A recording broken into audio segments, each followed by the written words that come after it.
উচিত, মাহে রমজানের প্রস্তুতি কেমন হওয়া উচিত, আমি এই বিষয়টা উপস্থাপন করব। আশা করি এই বিষয় অনুপাতে যদি আমরা মাহে রমজানটাকে অতিবাহিত করতে পারি, আশা করি একটা সার্থক সফলতা আমরা অর্জন করতে পারবো। আল্লাহ পাক আমাদের সকলকে সে আলোকে যেন অতিবাহিত করতে পারে সেই চেষ্টা করব। সম্মানিত হাজির, 1 নম্বর বিষয় আমি বলবো, একটা পরিকল্পনা করুন। মাহে রমজানকে সফল করতে গেলে আপনি একটা পরিকল্পনা হাতে নিন। তো পরিকল্পনা করতে গিয়ে এমন পরিকল্পনা করা যাবে না যেটা পালন করতে পারবো না। যতটুকু সামর্থ্য আছে সেই অনুপাতে আপনি মাহে রমজানকে পরিচালনা করার চেষ্টা করুন। তো আমি 1 নম্বর পরিকল্পনা বা প্ল্যানের মধ্যে রাখতে চাই, আপনি একটা পরিকল্পনা করুন। যতটুকু পরিকল্পনা করবেন বা করব, এটা নিয়মিত করার চেষ্টা করুন। আমাদের মধ্যে অনেকের একটা আবেগ কাজ করে থাকে। রমজান যেহেতু বরকতের মাস, রহমতের মাস, নাজাতের মাস, তারা অনেক প্ল্যান করে ফেলে। অনেক প্ল্যান করার কারণে দেখা যায় রমজানের শুরু থেকে কিছুদিন যাওয়ার পর সারা রাত তাহাজ্জুদ, সারাদিন ইবাদত, সারাদিন কোরআন তেলাওয়াতের মাধ্যমে অতিবাহিত করে। দেখা যায় 2-4 দিন যাওয়ার পর সেই আবেগটা তারা ধরে রাখতে পারে না রাখার কারণে তার মধ্যে যে একটা ভাব ছিল এটা ধরে রাখতে পারে না, কারণ যে একটা প্ল্যান করা হয়েছে এটা যৌক্তিক ছিল না, বাস্তবসম্মত ছিল না। এজন্য আমি বলবো একটা প্ল্যান করুন, অল্প প্ল্যান করুন। যতটুকু প্ল্যান করবেন এটা নিয়মিত করার চেষ্টা করুন। কথা কি ক্লিয়ার? একটা পরিকল্পনা আমরা গ্রহণ করব, কিন্তু এত বেশি প্ল্যান করব না, সারা রাত ইবাদত, তাহাজ্জুদ, কোরআন তেলাওয়াত এইভাবে করব না। আপনি অল্প প্ল্যান করুন, যতটুকু প্ল্যান করবেন নিয়মিত করুন, পুরো রমজান মাস করার চেষ্টা করুন। জোরে বলেন সুবহানাল্লাহ। 1 নম্বর প্ল্যান। 2 নম্বর প্ল্যান হচ্ছে জামাতের ব্যাপারে আমাদেরকে সবচেয়ে বেশি যত্নবান হতে হবে। জামাতের ব্যাপারে আমাদেরকে সবচেয়ে বেশি কি হতে হবে? যত্নবান হতে হবে। 5 ওয়াক্ত নামাজ আমরা জামাতে আদায় করব। যদি কোনো কারণে জামাত ছুটিয়ে যায়, কোনো কারণে যদি জামাত ছুটে যায়, কাজা যেন না হয় সেই বিষয়টা খেয়াল রাখতে হবে। আবারও রিপিট করছি যে মাহে রমজানে আমরা জামাতের ব্যাপারে সবচাইতে বেশি গুরুত্ব দেব। 5 ওয়াক্ত নামাজ আমরা জামাতে পড়ব। যদি কোনো কারণবশত জামাত ছুটিয়ে যায়, নামাজ কাজা করা যাবে না, কারণ কাজা করলে নামাজের প্রতি যে একটা গুরুত্ব, সেই গুরুত্বটা চলে যায়। এজন্য কাজা রাখা যাবে না, কাজা করা যাবে না। 2 নম্বর। 3 নম্বর বিষয় হচ্ছে কোরআন তেলাওয়াত করা। কোরআন তেলাওয়াতের ব্যাপারে বলা হয়েছে যে যেহেতু আল্লাহ পাক বলে দিয়েছেন শাহরুর রমাদান আল্লাযী উনজিলা ফীহিল কুরআন, কোরআন তো এমন মাস যে মাসে আল্লাহ রাব্বুল আলামিন কোরআনকে নাযিল করে দিয়েছেন। কোরআন উদযাপনের মাসে, কোরআন তেলাওয়াতের মাসে, কোরআন থেকে নিজেকে নবায়ন করার মাসে উত্তম যে পরিবেশ, উত্তম যে মাস, অন্যান্য মাসের তুলনায় এটা হচ্ছে একটা শ্রেষ্ঠ মাস কোরআন নাযিল হওয়ার কারণে। সেজন্য আমরা কোরআন তেলাওয়াতের মাধ্যমে, ইবাদতের মাধ্যমে যে অতিবাহিত করতে পারি সেই চেষ্টা করব। নফল ইবাদতের যে লিস্ট আছে তার মধ্য থেকে সর্বশ্রেষ্ঠ লিস্ট হচ্ছে কোরআন তেলাওয়াত করা। জোরে বলেন সুবহানাল্লাহ। এজন্য কোরআন তেলাওয়াত করব। কোরআন তেলাওয়াতের ক্ষেত্রে লক্ষণীয় বস্তু হচ্ছে এটা যে অনেকেই আবেগে কোরআন তেলাওয়াত করার জন্য প্রতিযোগিতা করে থাকে। কেউ 5 খতম, কেউ 7 খতম, কেউ 10 খতম দিয়ে থাকে, ফলে তারা দ্রুত কোরআন পড়ে। আল্লাহ পাক কোরআনুল কারীমে বলে দিয়েছেন যে ওয়ারাত্তিলিল কুরআনা তারতিলা, recite the holy Quran slow style. আপনি কোরআন তেলাওয়াত করবেন স্লো, ধীরে ধীরে তেলাওয়াত করুন।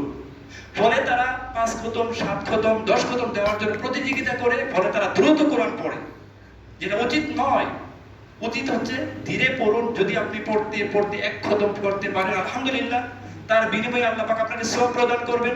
আর যদি নাও যদি পারেন, পড়তে পড়তে আপনি 20 পারা পড়েছেন বা 15 পারা পড়েছেন বা 5 পারা পড়েছেন, তার বিনিময়ে আল্লাহ পাক আপনাকে সেই প্রতিদান দান করবেন। জোরে বলেন সুবহানাল্লাহ। 3 নম্বর প্ল্যান। 4 নম্বর প্ল্যান হচ্ছে আমি বলবো কোরআনের অর্থ বুঝুন।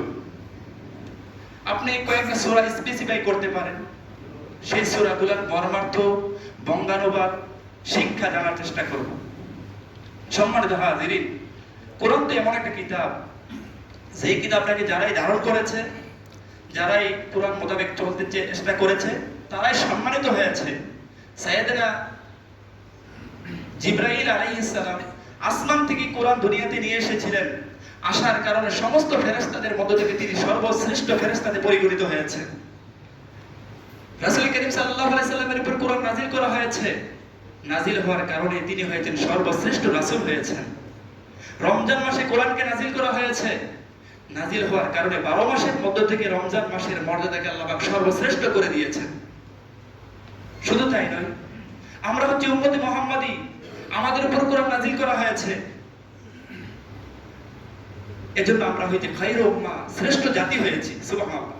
তেমনি ভাবে লাইলাতুল কদরে কোরআনকে নাজিল করা হয়েছে। নাজিল হওয়ার কারণে পৃথিবীর সমস্ত রাতগুলোর মধ্য থেকে লাইলাতুল কদরের মর্যাদাকে আল্লাহ পাক সর্বশ্রেষ্ঠ করে দিয়েছেন। জোরে বলেন সুবহানাল্লাহ। আর আমি আর আপনিও যদি সেই কোরআনকে লালন করতে পারি, কোরআনকে ধারণ করতে পারি, আমরা হয়ে যাবে পৃথিবীর বুকে সর্বশ্রেষ্ঠ মানুষ। জোরে বলেন সুবহানাল্লাহ। এজন্য আমরা স্পেসিফাই করব, কয়েকটা সূরা জানার চেষ্টা করব, অর্থ জানব, শিক্ষা মর্মার্থ জানার চেষ্টা করি এই মাহে রমজানের প্রতি। তারপরে 5 নম্বর যে পরিকল্পনা আমি আপনাদের সামনে প্রেজেন্টেশন করতে চাই, সেটা হচ্ছে খুব বেশি খাবার দাবার কেনাকাটা করা, শপিং করা, হ্যাঁ, তারপরে আমাদের মধ্যে আনন্দ করে ইফতার করা, সেহরি খাওয়া, এটা থেকে আমাদেরকে সাবধান থাকতে হবে।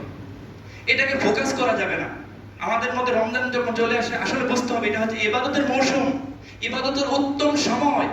ইবাদতের মাধ্যমে যতটুকু অর্জন করা যায়, আর আমাদের মধ্যে হয়ে যায় কি, কিভাবে শপিং করা যায়, কার জন্য কয়টা করা যায়, কার কত দামে কেনা যায়, কিভাবে খানার আইটেম করা যায়, কিভাবে ইফতারটা আরো জাঁকজমক করা যায়। না, এটাকে যে ফোকাস না হয় সেই বিষয়টা আমাদেরকে খেয়াল রাখতে হবে। জানতে হবে এটা হচ্ছে ইবাদতের মৌসুম। ইবাদতের মাধ্যমে কিভাবে সময়টা অতিবাহিত করা যায়, আল্লাহ পাকের সন্তুষ্টি কিভাবে অর্জন করা যায়, সেই চেষ্টা আমাদেরকে করতে হবে। আমাদের সকলকে বোঝার তৌফিক যেন আল্লাহ পাক দান করেন, আমরা পড়ি আমিন।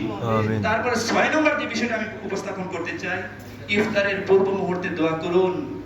এটাকে ভুলে যাওয়া যাবে না। যারা ফ্যামিলি নিয়ে আমরা আছি, ফ্যামিলিদেরকে নিয়ে একসাথে বসে আমরা সামনে ইফতার নিয়ে বসবো, বসে 2 হাত তুলে আপনি দোয়া করেন। এটা কি জটিল বিষয় বলেন? ইফতারের পূর্ব মুহূর্তে দোয়া করুন, 6 নম্বর পরিকল্পনা। এটা ভুলে যাওয়া যাবে না, কারণ হাদিস এসেছে সালাতুদ দাওয়াতু মুস্তাজাবা, 3 ব্যক্তির দোয়া কবুল হয়ে যায়। দাওয়াতুস সাইম, তার মধ্যে অন্যতম হচ্ছে যে রোজাদারের দোয়া আল্লাহ পাক সঙ্গে সঙ্গে কবুল করে ফেলেন। দাওয়াতুস সাইম মাকবুলুন, রোজাদারের দোয়া আল্লাহ পাক কবুল করে ফেলেন। সেই সময় আমরা বান্দা যখন সারাদিন উপোস থেকে ইফতার নিয়ে, খাবার নিয়ে সামনে বসে থাকে, শরবত নিয়ে, পানীয় নিয়ে বসে থাকে, আল্লাহ পাকের কাছে সেই চিত্রটা বড্ড পছন্দ হয়। সেই মুহূর্তে আপনি বুদ্ধি করে, আপনি হিকমত করে যদি মহান রবের কাছে কায়মন বাক্যে দোয়া করতে পারেন, সঙ্গে সঙ্গে সেই দোয়া কবুল হয়ে যাবে। সুবহানাল্লাহ। তারপরে 7 নম্বর যে বিষয়টা আমি উপস্থাপন করতে চাই, এটা হচ্ছে সালাতুত তারাবি। সালাতুত তারাবির ক্ষেত্রে হচ্ছে, সালাতুত তারাবি শব্দের অর্থ হচ্ছে বিশ্রামের সালাত। ধীরস্থিরভাবে আমরা সালাতের তারাবি পড়ার চেষ্টা করব। এটা আমাদের দেশে রেওয়াজ হয়ে গেছে, সালাতুত তারাবি যত তাড়াতাড়ি পড়া যায়। না, বিষয়টা এরকম নয়। আপনি 2 রাকাত করে, 4 রাকাত পরে একটু পানি পান করা দরকার, পানি পান করে একটু রেস্ট নেন, রেস্ট নেওয়ার পরে ধীরস্থিরভাবে সালাতুত তারাবি নামাজ আদায় করুন। তারপরে যে বিষয়টা বলতে চাই, এটা হচ্ছে 8 নম্বর বিষয়, শেষ রাতে তাহাজ্জুদের সালাত পড়ার চেষ্টা করুন। অর্থাৎ অন্যান্য মাসে 4টার দিকে উঠে সালাতুত তাহাজ্জুদের নামাজ পড়া অনেকের পক্ষে কঠিন হয়ে যায়, সম্ভব হয় না। যেহেতু রমজানুল মুবারকে সেহরি খাওয়ার জন্য উঠতেই হচ্ছে আপনাকে, তেমনি ভাবে আগে অথবা পরে আপনার সুবিধা মতো 2 রাকাত পারেন, 4 রাকাত পারেন, সালাতুত তাহাজ্জুদের নামাজ পড়ুন। পরে সেজদায় পড়ে কায়মন বাক্যে মহান রবের কাছে প্রার্থনা করুন। মহান রব গভীর রাতে সর্বশেষ আসমানে সে তার বান্দাদেরকে ডাকতে থাকেন, আলা মিন মুস্তাগফিরিন ফাগফিরলা, আলা মুস্তারজিকিন ফারযাকহু, আলা মুবতালান ফাফিহি, আলা কাযা হাত্তা ইয়াতলুল ফাজর। আছে কি কোনো ক্ষমা প্রার্থনাকারী, আমি তাকে ক্ষমা করে দেব। আছে কি কোনো রিজিক অন্বেষণকারী, আমি তাকে রিজিক প্রদান করব। আছে কি কোনো অসুস্থ, তাকে আমি সেবা দান করে দেব। এইভাবে ফজর পর্যন্ত তার বান্দাদেরকে মহান রব ডাকতে থাকেন। জোরে বলেন সুবহানাল্লাহ। এজন্য আমরা চেষ্টা করব 2 রাকাত পরে, 4 রাকাত পরে সালাতুত তাহাজ্জুদের নামাজ পড়ার চেষ্টা করব। 9 নম্বর যে পরিকল্পনা আমি উপস্থাপন করতে চাই, এটা হচ্ছে সোশ্যাল মিডিয়ার নিয়ন্ত্রিত ব্যবহার। মাহে রমজানের সম্মানে আমরা সোশ্যাল মিডিয়াকে নিয়ন্ত্রিত ব্যবহার করতে পারি। যত অনলাইনে আপনি সময়টুকু কম দিতে পারবেন, ততই আপনার ইবাদতের মধ্যে সময় একটু বেশি দিতে পারবেন, ততই আপনার প্রোডাক্টিভিটি বাড়তে থাকবে। ফেসবুক, ইউটিউব, টুইটার, এগুলা যেগুলো বলেন, যেগুলো একান্ত করাই লাগবে, এগুলো আপনি করেন। এছাড়া আমরা যারা ফেসবুক, ইউটিউবে সবসময় পড়ে থাকি, এগুলাকে কমিয়ে দেন।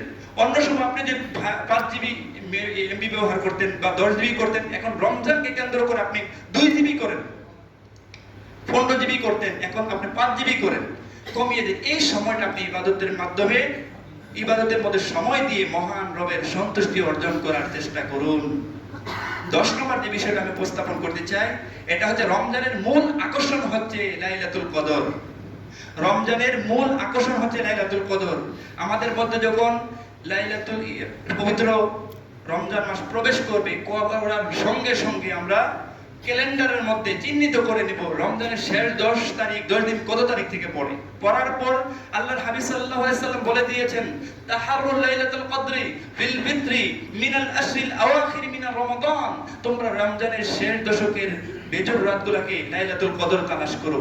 সেই লক্ষ্যে আপনি ক্যালেন্ডারের মধ্যে 21 তারিখ, 23 তারিখ, 25 তারিখ, 27 তারিখ, 29 তারিখের মধ্যে লাইলাতুল কদর পড়তে পারবে। শুধু আমরা 27 তারিখ লাইলাতুল কদর পড়বে এই অপেক্ষায় বসে না থেকে রমজানের বেজোড় রাতগুলো তালাশ করব এবং ক্যালেন্ডারের মধ্যে চিহ্নিত করে ফেলবো, অথবা মোবাইলের মধ্যে আপনি সিস্টেম করে নিতে পারেন যে এই তারিখগুলোতে যত ধরনের ব্যস্ততা, যত ধরনের ঝামেলা, যত ধরনের দায়িত্ব আছে আমরা আগে এবং পরে শেষ করার চেষ্টা করব। আর এই স্পেশাল সময়টাকে আমরা মাহে রমজানের শেষে গুরুত্ব দেওয়ার জন্য, স্পেশাল ইবাদত পাওয়ার জন্য আমরা এই কাজটুকু করতে পারি।